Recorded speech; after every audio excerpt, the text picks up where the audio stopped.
Welcome to No Nonsense Psychiatry, the podcast that cuts through the noise and the confusion surrounding mental health. My name is Mark and I'm your host, and my goal is to give you the clear, practical information you need to understand your own well-being. No jargon, no fluff, just honest, helpful tools to help you on your journey.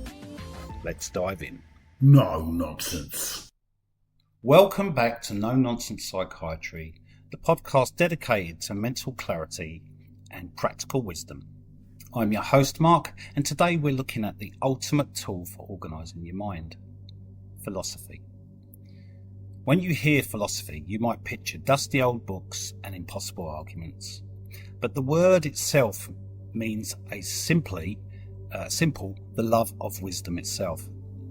So today we're exploring why the ancient practice, the study of existence, knowledge and value, is one of the most important, powerful things you can read for your mental health. We previously discussed how anxiety and depression thrive on helplessness and uncertainty. Philosophical thinking directly counters these feelings by acting as a rigorous mental health training program. It teaches us how to spot faulty reasoning in your anxious thoughts, provides a framework for finding meaning and purpose, and gives you a critical distance needed to choose your actions over your impulses. So in this episode, we'll break down why philosophy is the ultimate cure for passive thinking. We'll show how concepts like Stoicism and logic are practical, life-saving tools, and most importantly, we'll give you 3 simple strategies from avoiding the classes to the power of the slow read. So to start gaining genuine wisdom today, if you're ready to train your mind and be stronger than your anxiety, let's dive in. Philosophy is the study of general fundamental problems concerning matters such as existence, knowledge, values, reason, mind, and language. The word philosophy comes from the ancient Greek philosopher, which literally means love of wisdom. The ancient Greek word of philosophia, which literally means love of wisdom. Philo means love, Sophia means wisdom. So philosophy is not just a set of answers, but a way of thinking, and it uses rational argument and critical inquiry rather than the empirical methods of faith to explore the nature of reality and the human experience. So why would you want reading? Reading philosophy is valuable because it offers a powerful tool for critical thinking. It deepens your understanding of existence and purpose and directly improves your ability to navigate the complexities of life. Here are the main reasons why people choose to engage with philosophy. Improves critical thinking and reasoning. So philosophy is essentially a rigorous mental health training program. It develops logic and argumentation. So philosophy teaches you how to construct sound, logical arguments, and perhaps more importantly, how to spot faulty reasoning, fallacies, and poor assumptions in arguments of others and yourself. It clarifies thinking. It forces you to define your terms precisely and examine the fundamental beliefs underlying your opinions. And this clarity helps you articulate your thoughts more effectively. It encourages questioning. It replaces passive acceptance with the ability to inquire, encouraging you to question social norms, traditions, and established truths. So by doing this, finding meaning and purpose, philosophy tackles the big questions that science and other disciplines often set aside. It explores human existence. It helps you confront fundamental questions about the nature of reality, consciousness, morality, and freedom. And it forms a personal ethic. So ethics, a branch of philosophy, provides a framework for deciding how to live, what constitutes a good life, and what your responsibilities are to others. So thinkers like Aristotle and Kant often comprehensive systems to guide moral decision making. So it offers perspective on suffering. So philosophies like Stoicism, which we've discussed regarding control, provide mental tools to cope with adversity and manage negative emotions and focus on what you can control.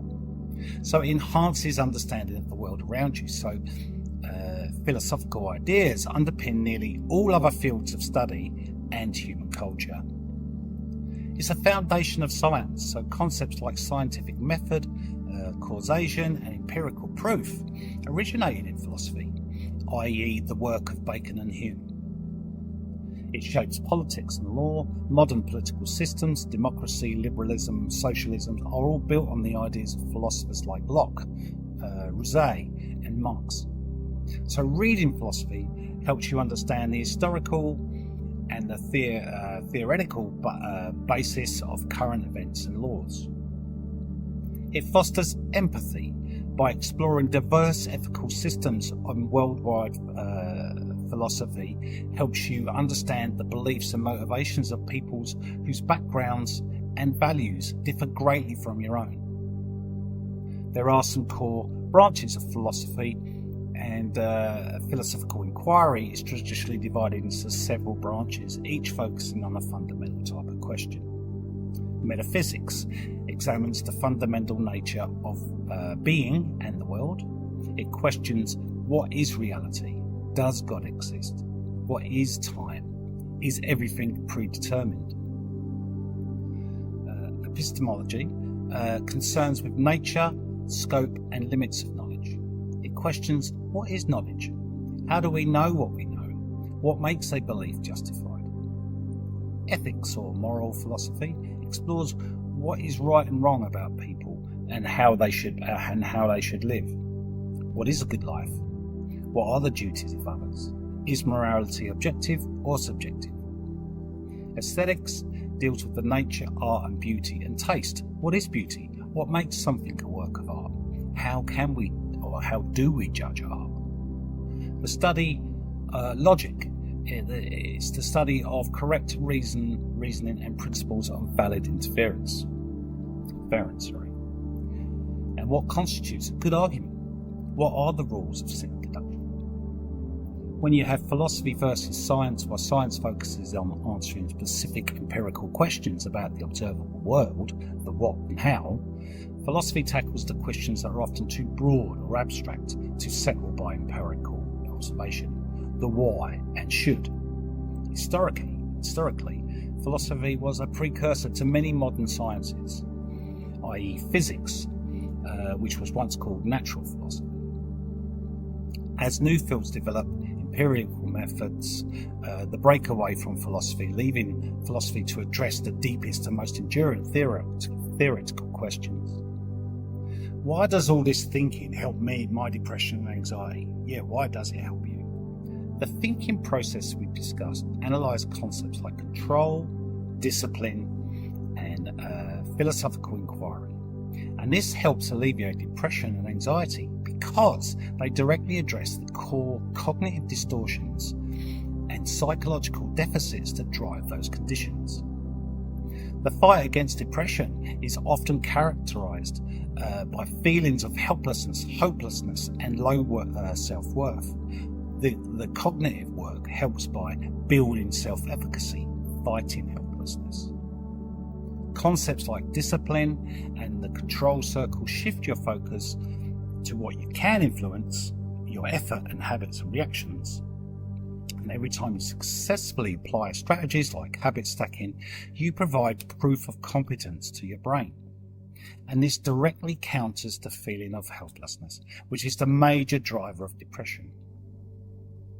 Accelerated learning and fighting stagnation. So these strategies for admitting you were wrong, treating mistakes as data, not destiny, turn failures into fuel for growth. And the action-orientated mindset fights the passivity and stagnation often associated with depression, encouraging some forward momentum.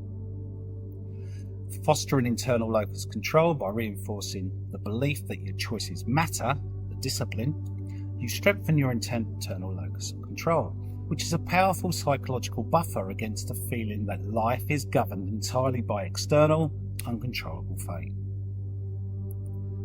The stabilization of anxiety is defined by intolerance and uncertainty and a tendency to overestimate threats, catastrophizing. And this rationale inquiry helps stabilize your mind by creating creating predictability, so fighting uncertainty.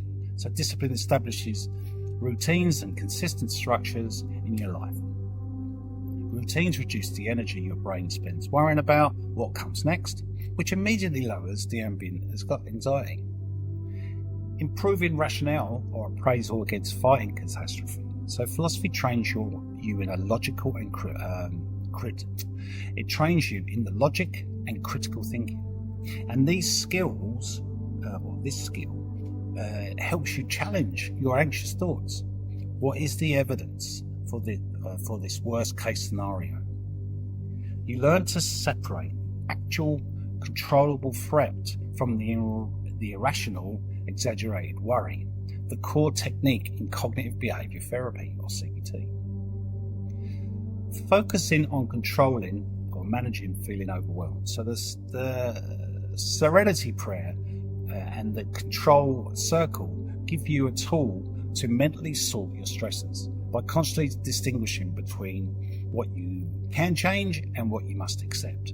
You reduce that mental friction and prevent yourself from exhausting energy on things that are just impossible to fix. And this is critical for management of generalized anxiety.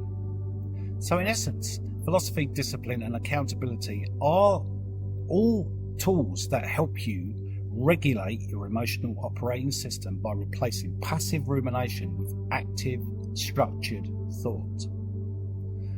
So starting to read philosophy can feel a bit daunting.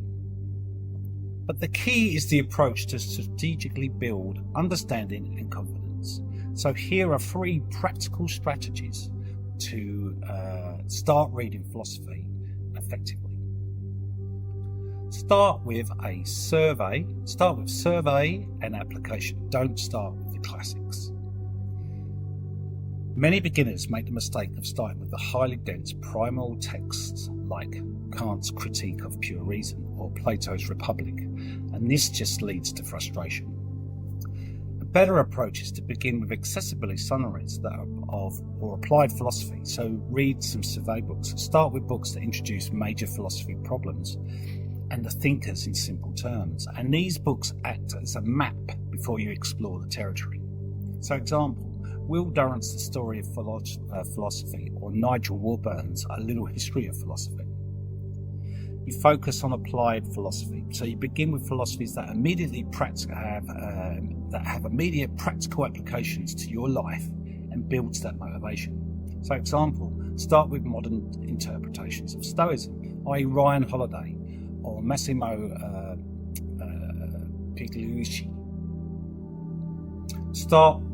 Since you're interested in anxiety and control, Stoicism provides that immediate, usable, ethical frameworks for managing emotions and external events. Read introductions first. When you do pick a primary text, always read the introduction by the translator or the editor first, and this provides essential historic context and explains the central argument, which makes the subsequent reading much easier. So next strategy is to slow read. Read to understand, not to finish, and philosophy cannot be sped read like a novel. Okay, you just can't do that. It requires intentional slowness and active engagement. Read with a pencil. Treat philosophical. Oh my God, I just get so stuck on this word all the time. Philosophical texts, like textbooks, highlighting key definitions, underline the thesis statement of each chapter, and write marginal notes to summarize what you've just read in your own words. So you identify the premise and conclusion, and the main goal of reading philosophy is to identify the argument. And for each section or paragraph, ask yourself, what is the premise? What facts or ideas is the author assuming or stating? And what is the conclusion? What is the author trying to prove based on those premises? Reread key passages. If you encounter a dense passage that seems crucial, stop and read it 3 times. The first time is to absorb the words. The second is to pass the structure, and the third is to confirm the meaning. And this discipline of slowing down prevents you from getting lost later on. The next strategy is the dialogue principle, or philosophize with others. Philosophy involves through dialogue. Think of Socrates and Plato's dialogues. It's the best understood when discussed, debated and applied socially. So find a reading buddy or a group. Reading alone can feel quite isolating when you get stuck, so discussing difficult concepts with a friend or joining a casual philosophy club forces you to articulate the ideas you've read, which is the highest form of understanding. So you summarise to others, try to explain the complex concept, i.e. what is Nietzsche's concept of willpower, to someone who hasn't read the text. If you can explain it clearly, you truly understand it. If you stumble, you know which passage you need to revisit. Connect concepts to life. Don't let philosophical ideas stay abstract. Yeah. When you read about utilitarianism, the greatest good for the greatest number, ask, how will utilitarian approach my decision about where to donate money or how to vote? This application makes the reading relevant and solidifies the concept. Well, that brings us to the end of our discussion on the incredible practical value of philosophy. The key takeaway is reading philosophy is not about memorising ancient names. It's about training your mind to withstand the pressures of modern day life. It helps you fight depression by building self-efficacy, and it stabilises anxiety by improving your rational appraisal of threats. If you're ready to start rewarding mental practice, remember our 3 strategies. Start with a survey and application. Don't just jump into can't. Begin with applied ethics like Stoicism or simple history of philosophy. Practice the slow read. Engage actively by taking notes on identifying central arguments. Read to understand, not just to finish. And use the dialogue principle. Discuss your ideas with others to solidify your understanding. Commit to reading just one philosophical concept this week and see how it helps you bring clarity and structure to your thoughts. Thank you so much for joining me on No Nonsense Psychiatry. If this episode inspired you to pick up a book, please share it with a friend who's seeking more meaning and purpose in life. Remember to like, follow, comment if you could. So that would really help me with future shows. Until the next time, keep questioning, keep learning, and keep loving wisdom.